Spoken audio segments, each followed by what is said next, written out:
Hi, and welcome to this week's Sports Mag. I'm Rose Heavey, sitting alongside Derek Kessinger. Well, it was a tough week for the Buffs. They were not California dreaming besides all going to California. No, it was really rough for them this weekend. So first we're going to take a look at the football team. So unfortunately, those blowout losses are coming commonplace for the football team this season. The Buffs suffered a 50-6 loss against the 11th-ranked USC Trojans on Saturday. The Buffs scored all their points in the first half off a pair of field goals by Will Oliver. Heisman candidate Matt Barkley, though, had a field day, throwing for almost 300 yards and 6 touchdowns. Barkley also notched his 100th career touchdown pass during the game. Robert Woods was the target for 4 of those, which set a Trojan single-game record for touchdown catches. The schedule won't be getting any easier for the Buffs. They will be playing the Oregon Ducks on the road this weekend. Head coach John Embry shared in his weekly Tuesday press conference what he thinks CU should expect against the Ducks. Fast break on grass, so to speak. They do a great job spreading you out, and then they hit the seam and it's gone. They have a tremendous speed. So again, this is as all spread offenses, assignment football is imperative that we're in the right gaps and just trust that our teammate will be in the gap they're supposed to be in. But I think the thing that's really the most impressive about Oregon after watching all their games is their defense. I think their defense is outstanding. I feel good about where they are considering the circumstances. Yesterday, how we practiced yesterday and, what we'll do today. We'll see what the energy and the tempo is. And I know the team understands that if you're not all in, I'll just go with the guys that are. Defensive back Ray Polk is glad to be back in the game. An injury kept him on the sideline for the majority of the early of the season. And the senior, he wants to make the most of his final year here. Earlier this week, Polk said he still believes in his team. Sitting out ASU, and I was thinking, maybe one more week will help it a lot. That week went by, and I'm kind of at that point where it's just something that I'm going to have to play with. It was great to be out there.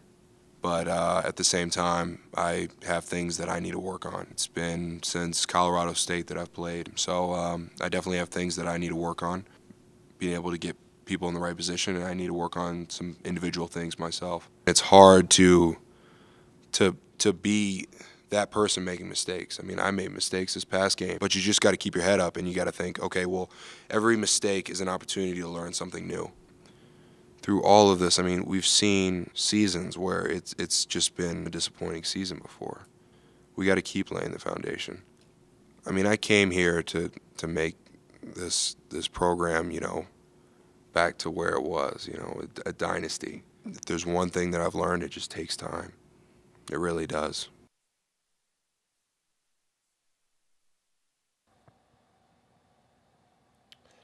In the National Football League this week, former CU Buffs tore up the gridiron, starting at fullback for the Dallas Cowboys. Lawrence Vickers made a reception and key blocks against the Carolina Panthers. The Cheeseheads had Buffalo pride with linebacker Brad Jones making two key tackles and kicker Mason Crosby kicking 3 field goals, adding to the Packers' win. 2 other former Buffs, Justin Dresser and Daniel Graham, assisted in the Saints' win over the Buccaneers, while New England's Nate Soldier, who is a left starting tackle, helped the Pats in an overtime win against the Jets. Can't wait to see what those former Buffaloes do in Week 8. Legendary players have a way of making memorable moments on the field. One famous Buff did so by literally getting his head in the game, which brings us to this week's trivia question. What legendary Buff once blocked an extra point with his face in order to secure a Colorado victory? Think about that one, and we'll have the answer to you later in the show.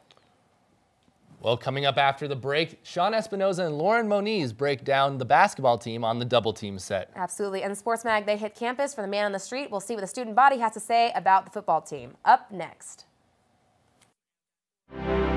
CU students who join the Peace Corps are usually very adventurous people, very outdoorsy. They usually are very caring, very passionate people. For the second year in a row, CU Boulder has outproduced all other universities in the nation, both big and small, in the number of alumni who are serving as Peace Corps volunteers. That's a very, very important thing for us. Peace Corps continues to be the gold standard for international volunteer service. It's Americans making a difference around the world, and many of those Americans have come from this great university. I'm not sure if it's the beautiful setting or the mountains or the weather, but one thing's for sure, there's a special civic pride on this campus. The great spirit of volunteerism here on campus and internationalism that you find here really just kind of brings Peace Corps out a little more than it does on other campuses, I think. You should be very proud to come from a campus that inspires so much public service and collectively works to build a better world.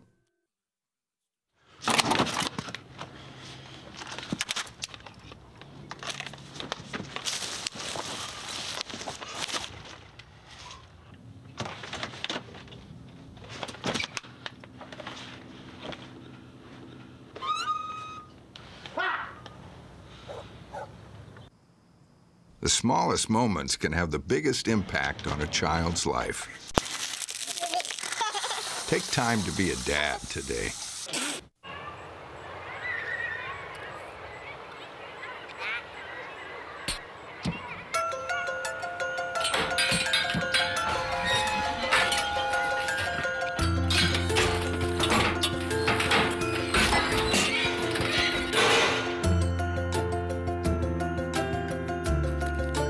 Good nutrition can lead to great things. Find out how a healthy lifestyle can help your child succeed. After the performance CU football has given this season so far, do fans still have faith in their team? Sasha Trope, our Sports Mag correspondent, asked the tough questions to the CU fans. UMC, and we're here to see how confident the Buff fans are as the CU football team takes on Oregon this Saturday at University of Oregon. I mean, I'd have to say like a 3 or 4. 0. 2. Can I pick a negative number? Very little. Last year, Oregon came here and totally destroyed us. We only got a safety, which I'm even surprised they got even 2 points on the scoreboard. 0. I'll say 1 just for the simple reason that I feel bad for them, but I don't think we're going to win. We just need to start doing everything right. Like, technically, we just suck at pretty much everything. I don't know. Play football.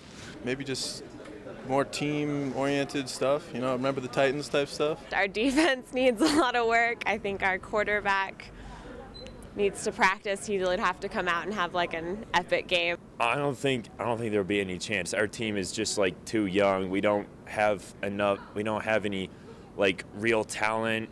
They just need to be on their game, like, because they're all good players. They just haven't meshed or really done anything super well all season either. It's clear that the Buff fans have lost a lot of hope in the team this season. Hopefully they can pull off the upset and restore hope for future seasons and the rest of this season. I'm Sasha Trope, CU Sports Mag. With the loss of last year's senior leadership, CU coach Tad Boyle brought in some outside help to whip the young team into shape. The program, an 8-hour physical and mental experience spread over 2 days, is run by former military personnel. The rigorous program helped the Buffaloes practice being miserable and get comfortable being uncomfortable. Boyle thought it was just what the Buffs needed to build leadership and strengthen team bonds. The Buffs stepped out of their comfort zone as a team and made it out together. Hopefully with the experience, CU can work to continue working hard together in the upcoming season. Buffs fans can't wait for the basketball season to begin. As of Tuesday morning, fans set a record for season ticket sales, with the season ticket count standing at 5,005. That's a 27% increase from last year's season ticket sales. Last year, they sold only 3,900 season tickets. Since the move to the Coors Event Center, season ticket sales have never reached more than 4,000 for public season ticket sales. The Buffs' first home game is against Wofford College on Friday, November 9th at 5 p.m. While the basketball team has yet to start a game, there is a lot of excitement around this upcoming season. There really is, Derek. Sean Espinoza and Lauren Moniz tell us what to expect for this upcoming season for the men's basketball team. Hi, I'm Sean Espinoza here on the Double Team set with Lauren Moniz, and today we're going to be talking CU basketball. We have a great season coming up, and I'm really excited to see things on the men's side of the court as well as the women's side of the court.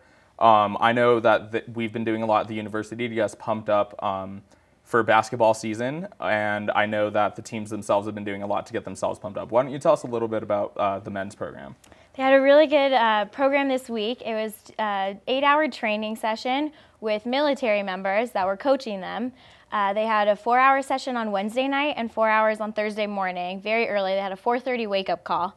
So to work out, too, for 4 hours, I don't know if I could do it. But it was a really good training session. It was to help them build leadership amongst the team and physical and mental toughness for the season.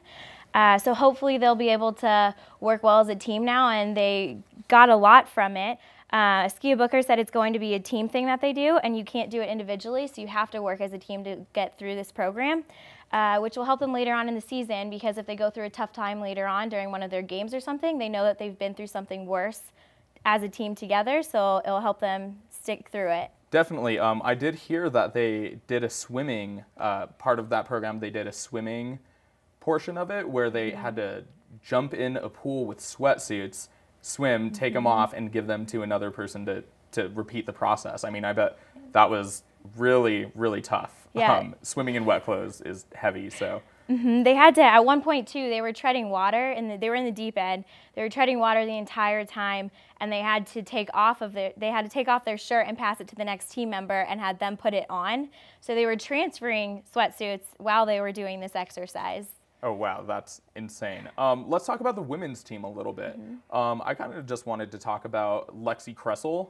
She is a great defense guard and is going to be an awesome thing for our team. She's a monster three-point shot, and you know, she even beat out Askia Booker at Buff Madness, scoring over 20 points in 2 minutes, you know, being the best three-pointer at CU. I mean, I think she's going to be a really great person to watch out for this season.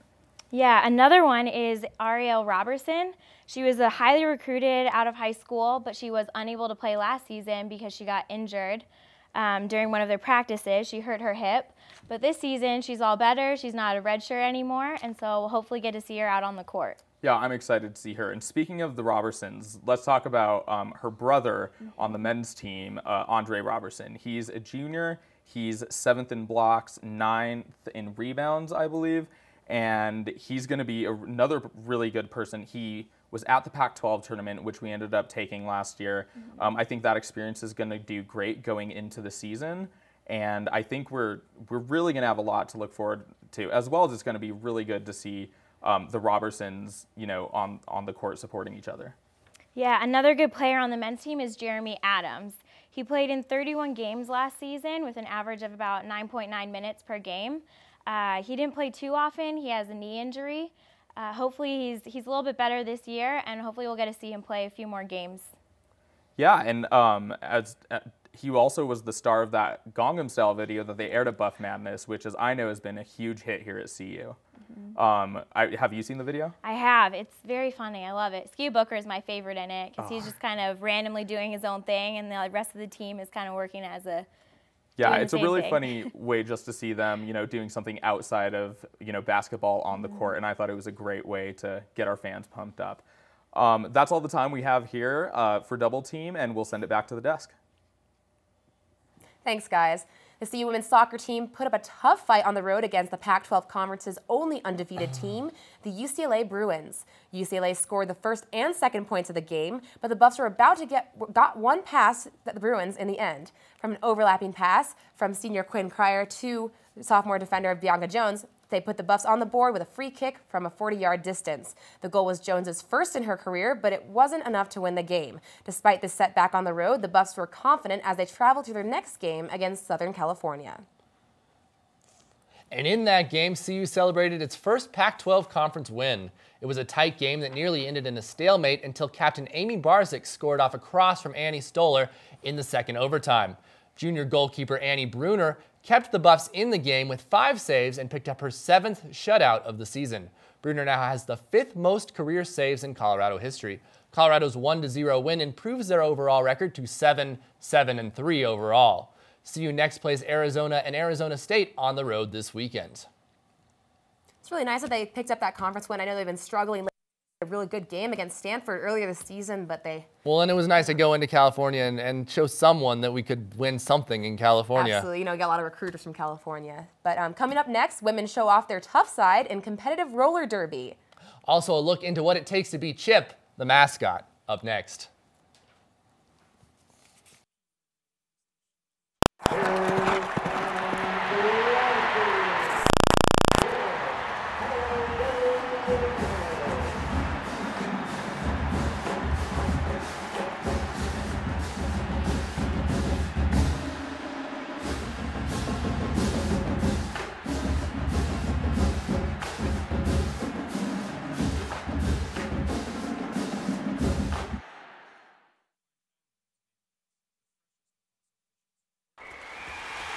We won 24 NCAA championships, sent 18 NASA astronauts into space, inspired 4 Nobel laureates, unlocked the genetic secrets of cancer in a place that averages over 300 days of sunshine a year, ranks as America's smartest and healthiest city, and is home to the mightiest mascot in college sports.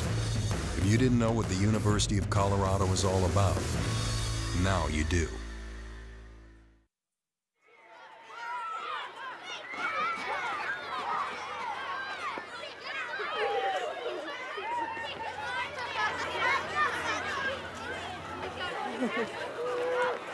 Let's sit down for a second, okay? So Hey,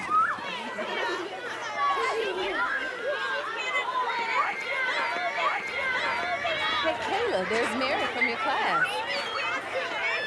Hi, Mary. Hi, Kayla. Come and play. Oh, sweetie, sweetie. Why don't you go play with those kids over there? Why?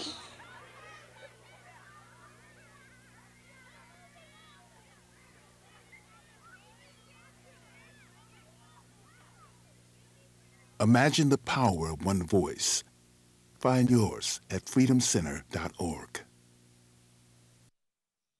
Freshman Alexis Austin hammered 12 kills, but that wasn't enough as the CU volleyball team lost 8-0 to the 6th-ranked UCLA Bruins Friday night. It was the 7th match in a row that Austin led Colorado in kills, and she was the only Buff who was in double digits. Nira Ortiz-Ruiz was second on the team with 7 kills. The Buffs are now 13-8 on the season and 3-6 in the Pac-12. The volleyball team had another tough match against number 7 USC on Sunday. CU fought hard against the Trojans but ended up losing 3-0. The Buffs recorded 24 kills against USC and also had 17 errors on 89 swings. CU returns home next weekend to the Coors Event Center. The Buffs will host number 3 Oregon on Friday and Oregon State on Sunday. Chip the Buffalo. He's always there cheering the sidelines and causing mischief, but what does it take to put on the suit and become the lovable mascot? Sports Mag's Alexis Perry gets an exclusive look. University of Colorado campus, from Ralphie to Barrelman, Ozell Williams, and more. But there is no Buff quite as memorable as Chip. Chip can be seen at events all around Colorado, but most Buff fans are used to seeing him on game day. While that adorable smile and mischievous personality is loved by all, people tend to forget that there is an average Colorado student behind that famous face. Being in suit is like being a different person. So like that's why you can make a fool out of yourself and no one will know, because they don't know who you are. They just think that you're Chip. I would do an appearance in the morning, go to class in the afternoon, and see the same people that I was with at the appearance, but they would have no idea that I was Chip. I just laugh. It's just like, ha, you just took a picture with me, but you don't know it. Although all that attention and status doesn't carry over into the classroom, the feeling that those who fill the suit experience while performing is worth way more than what everyday popularity could bring them. But once you're down there, you know, just the energy with the students just keeps you hyped up. It's just great having a feeling of being wanted. Chip is supposed to be just another CU student, and Chip's personality, which fans experience on game day, is actually not all that different from who the performers really are. Like, I like to kind of be flirtatious with people, like, just jokingly. And so, like, that's what comes out more in the Chip suit with me. But being in suit can also bring out a whole different side of them. In class, like, I don't talk to anyone. I just hang out in the back, which is, like, the opposite of what Chip would do. He would be, like, all up in your face to get reactions out of you. The 6 men who fill the infamous Chip suit throughout the year experience a secret fame while performing. But once that suit is off, fans walk right by them, not knowing that they were hugging them on Saturday. While Colorado students will continue to come and go throughout the years, one Buffalo is here for the long run, Chip. Alexis Perry, CU Sports Mag. Football is known for being a rough sport, but what these women do might make even the toughest football players cringe. Nicole Cheddar takes an inside look at the rough and tough sport of competitive roller derby. This is roller derby. It's this great kind of underground little world that is bigger than people really realize. With the ingredients of toughness, hard work, and a touch of attitude. The Prime Cuts, an all-women roller derby team in Greeley, shows the not-so-tender side of femininity and names to match their derby personalities. I think a lot of it is just not being afraid to fall. And once you let yourself fall and find out that it does hurt, but you can still get back up and you're alive. There are over 750 roller derby leagues worldwide and around 400 leagues in the U.S. alone, mostly made up of women of all shapes and sizes. Moms, we've got librarians, we've got preschool teachers, we've got nurses, we've got doctors, we've got the whole gauntlet of occupations for the women that skate here. Don't let appearances deceive you. Sweetest girls ever, and they're the ones who's going to knock you out. Good job. In the 1970s, roller derby lost its legitimacy and its popularity due to some teams staging and choreographing the game. But each and every time the Prime Cuts lace up their skates, they're bringing popularity and legitimacy back to this female-dominated sport. It truly is it's a women's sport. It's their own. They're not sharing it with a men's league. They're not trumped by the men's league. They actually trump the men's league. So, scooch over men's football, the women are coming in. And by the looks of the Prime Cuts, they aren't letting anything stop them. Prime Cuts! Nicole Cheddar, News Team Boulder. Up next, we'll have the answer to this week's trivia question. And Alexis Perry gets interactive with social media in this week's Buff Banter. Don't go away. A mi Juan le cuesta mucho hacer la tarea. ¿Cómo puedo ayudar? By coming here, you're already helping. Teachers have a lot to learn from parents. Dice que ya con venir aquí estás ayudando, que los maestros tienen mucho que aprender de ti. By the way, he's been a little mischievous lately. Dice que me porto requete bien. Juan. Hables inglés o no, debes participar en la educación de tu hijo. Aprende cómo llamando. Only you can prevent forest fire. And it's true. We know we can count on you to do what Rocky says. Drown your campfires with water. Make sure it's totally wet. Then stir and drown again. We know we can count on you to do what Rocky says. Only you can prevent forest fires.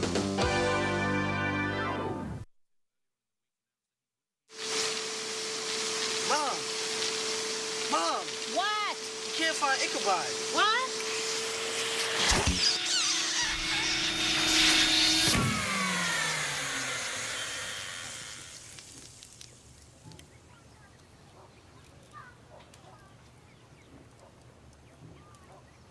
You don't have to be perfect to be a perfect parent.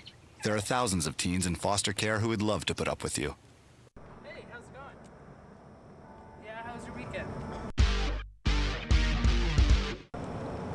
Oh, have you studied for jogging? Oh, yeah.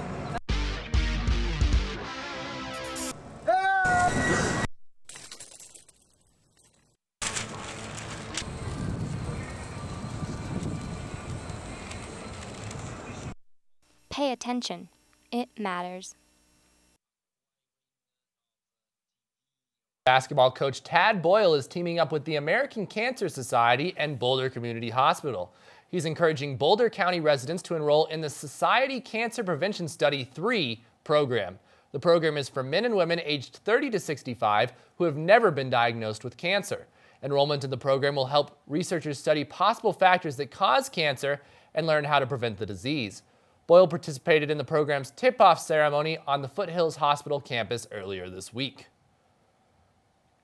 Here at SportsMag, we like to be involved with social media and interact with our followers. We really do. And Alexis Perry, she responds to your questions in our new Buff Banter segment. Take it away, Alexis.